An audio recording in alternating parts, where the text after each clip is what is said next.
What you are about to hear is not a rumor, it is not a theory, and it is not fiction. In the United States, entire communities were once used as human test subjects, without consent, without warning, and without escape. These experiments were hidden in plain sight, buried in classified files for decades, not because they didn't happen, but because the people they happened to were never meant to be heard, believed, or remembered. It began as a day like any other. Children played outside, laughing in the streets. Parents opened their windows to let in fresh air. Neighbors greeted one another, unaware that anything was wrong. No alarms sounded. No emergency warnings were issued. Nothing felt dangerous or unusual. It was an ordinary morning, the kind people forget. And that is what made what came next so terrifying. Then the sky changed. A thick white fog rolled slowly into the neighborhood. It didn't move like smoke. It didn't feel like mist. It crept between buildings, slipped through open windows, and settled over playgrounds and homes. People stopped and watched it pass. No one ran. No one panicked. Because no one had been warned that this fog was never meant to be harmless, as the day went on, unease began to spread.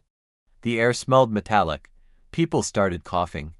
Children rubbed their eyes, complaining of burning and discomfort. Something felt wrong, but there were no explanations. No officials arrived. No announcements were made. Fear quietly replaced curiosity, and in that silence, an entire community was left breathing in something they did not understand. Eventually, local officials spoke. They told residents the fog was harmless. Just a routine test, nothing to worry about.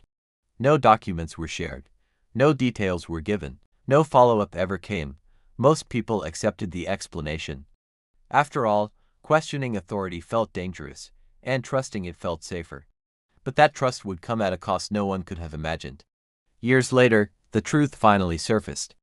Declassified military documents revealed the fog was part of a secret U.S. Army experiment. The goal was to study how chemical agents would spread through American cities during wartime. The residents had never volunteered. They had never agreed. They were never informed. Without knowing it, they had become part of a military test conducted on their own soil. The substance released into the air was zinc-cadmium sulfide. At the time, officials claimed it was safe. Today, it is known to cause lung damage and increase cancer risk when inhaled repeatedly.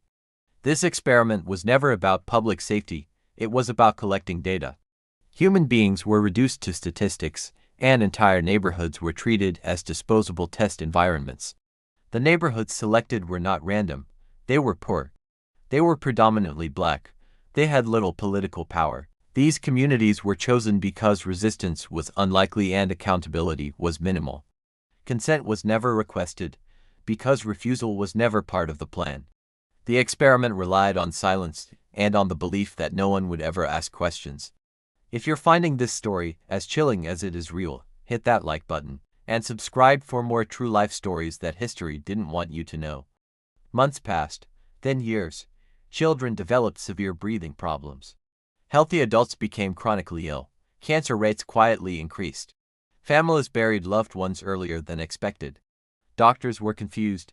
Medical explanations didn't add up. There was a pattern, no recorded cause, because officially, the exposure had never happened. On paper, nothing was wrong. Medical files showed no explanation. Government records showed no experiment. The fog had no official name. No documented history, no accountability. It vanished from reports and paperwork, but it remained in human bodies. Without records, there could be no lawsuits. Without proof, there could be no justice. The absence of documentation became the most effective cover-up of all. For decades, the truth stayed buried, until investigative journalists uncovered classified military files. The government admitted the experiments had taken place, but responsibility was denied. Officials claimed there was no proof of harm, no clear link between the tests and the illnesses reported. The truth was acknowledged, but accountability was avoided. And the victims were left with answers that solved nothing. Here is the darkest truth of all. The exposed residents were never monitored. There were no health studies, no follow-ups, no long-term medical tracking, so when officials asked for proof of harm, there was none, because no one had ever looked. This experiment was not unique. Similar tests were carried out in San Francisco, Minneapolis, Chicago, and even parts of Canada. Different cities, same methods, same secrecy. Always without consent, always targeting the vulnerable. These were not isolated mistakes. They were part of a pattern, repeated, refined, and hidden from the public eye. Today, many of the victims are gone. Their families remain, living with unanswered questions, medical bills, and generational trauma. There has been no official apology, no compensation, no justice. Only documents released decades too late. History moved on. But for the people affected, the damage never ended, it simply became invisible. This story is not meant to spread fear, it is meant to preserve memory. Because when power operates without accountability and science ignores ethics, history doesn't just repeat itself. It escalates. The greatest danger is not what happened then. It's believing it could never happen again. And forgetting is the first step toward allowing it to happen once more. They called it research. They called it necessary. They called it harmless. The victims called it life. By the time the truth became public, many had already paid the price. Some with their health, some with their families, some with their lives. And the most chilling part is this: the experiment ended. But the consequences never did. Thanks for watching. Don't forget to subscribe.